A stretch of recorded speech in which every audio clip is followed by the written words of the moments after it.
new space race is heating up.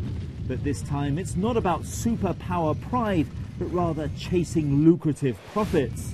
The competition is to take tourists into space by the end of 2014. On the one hand, you have the colossal Abu Dhabi-backed Virgin Galactic, and on the other, the smaller Dutch startup, the Space Exploration Corporation. Neither company has fixed a date for its maiden voyage, but tickets are being sold.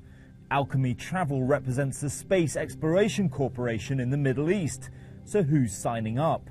So we did the launch on last November in 2013. We got like 25 requests to answer. 3 of them already booked.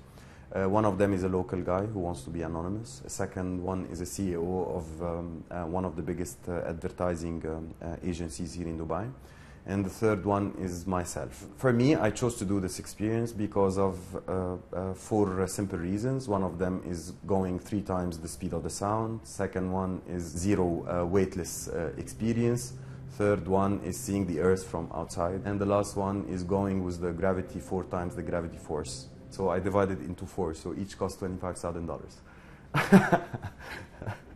But aside from lofty space missions, there are real strides being made in the homegrown United Arab Emirates space industry. And they're all taking place here at the Emirates Institute for Advanced Science and Technology. And if we move over here, I can show the difference between DubaiSat-1 and DubaiSat-2 images. Salam Al-Murray is Assistant Director General for Scientific and Technical Affairs. The Institute has recently announced plans to build Khalifa-Sat. It's the UAE's 7th satellite, but the first to be built entirely by Emirati engineers.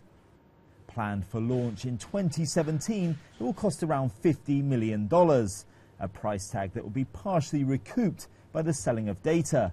But for the Institute, there are returns on the investment that are far more significant. The Arab world, or at least the region, the perception is that we are users of technology and operators of technology. And we're lagging behind the rest of the world in terms of development.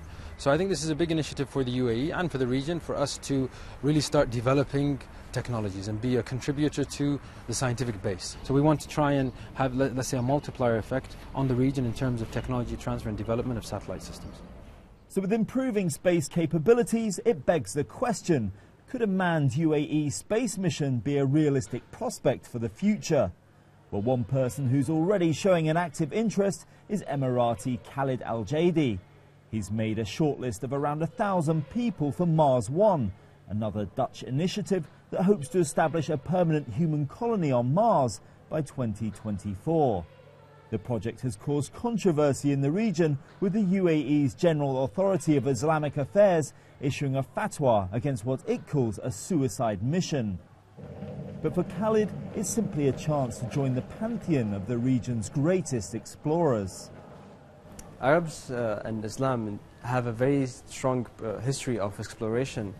Mainly to speak Ibn Battuta. Ibn Battuta was one of our most legendary explorers, and he explored about 44 modern countries, as we know. And I would like to take this, I would be proud to take this further to space, all the way up there. Space exploration is open for everyone, and I think we should be there.